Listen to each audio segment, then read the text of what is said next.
Hi, I'm Steve Williams and this is Scooter and the Sticks. Today I'm going to talk about a topic that's bothered me for 15 years and it really has turned into a conundrum. That topic is whether I should do my own maintenance on my scooter or motorcycle.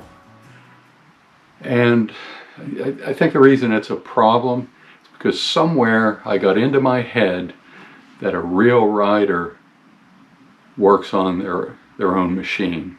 And I think it might have gotten in there reading Zen and the Art of Motorcycle Maintenance by Robert Persick, somehow that, you know, a real rider doesn't let someone else fix their machine, they do it themselves. So as irrational as that might be, it's been in my head, and finally, last spring, about a year ago, I decided that I was no longer going to turn any wrenches on my scooter or at that time my BMW K75 motorcycle, and I was going to let a dealer handle everything.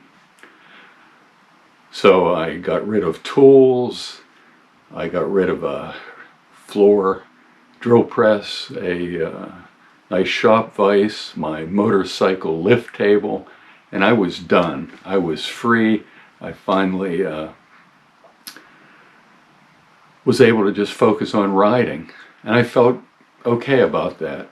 You know, I used to do a lot of work on cars and trucks, primarily because I couldn't afford to have other people do it. So I was changing timing belts and water pumps and brakes, and when I was a teenager I was rebuilding transmissions and engines. So I know how to do this stuff, but I didn't get any pleasure out of it.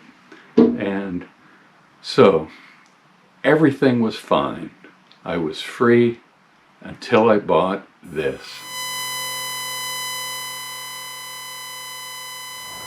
My Royal Enfield Himalayan. There's a dealer 28 miles from here that I can take my Vespa scooter for service. I can ride there, wait for it, and ride home. Easy, simple, no problems. The dealer for the Royal Enfield is 100 miles away, and because a valve check is required during these service intervals, that means I would have to ride it there, wait hours for the engine to get to room temperature before they could do the valve check, and then ride home. So that just isn't feasible. If I had a trailer and something to pull it with, I could haul the motorcycle there to have the service done, but that's a whole day. And I have friends that have offered to take me, but that just seems too much to ask on a frequent basis. So it seems reasonable that I do the service on the Himalayan myself. And I've looked at a lot of really good YouTube videos showing how to do the oil change, which is pretty simple, and even the valve check isn't that difficult. But I really wish I enjoyed doing it. Maybe I'll have an epiphany while I'm working on the Himalayan and I'll begin to love all things mechanical again.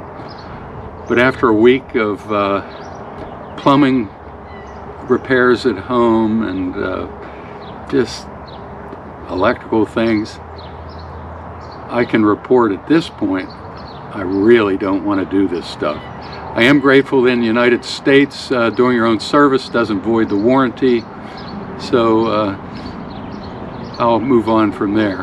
And I guess the next step is to take the Himalayan for a little ride to heat up the oil, and then get home and start draining the oil.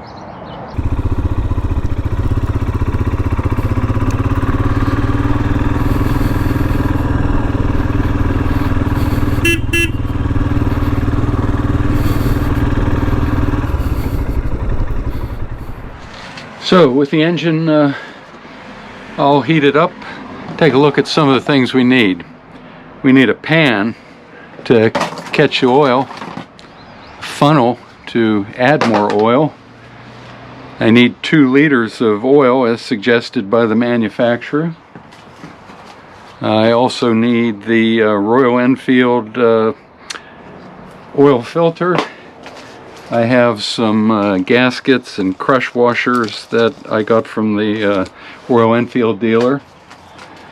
I need a 24 millimeter socket to get the oil plug off. And the only other tool I need is an 8 millimeter wrench, and I have a T-wrench in 8 millimeters. And because I tend to be sloppy, I picked up a bag of it's like kitty litter. So anyway, I think that's all I need to make this job happen. So that's about it. I'm not going to film the oil change or the valve check. There are plenty of videos that are really well done showing how to do that, and I don't have the patience to make that kind of video. So the next video you see from me, I should be riding the Himalayan again, and that means the oil change is done and the valve check's done. So until next time, I'm Steve Williams, and this is Scooter and the Sticks.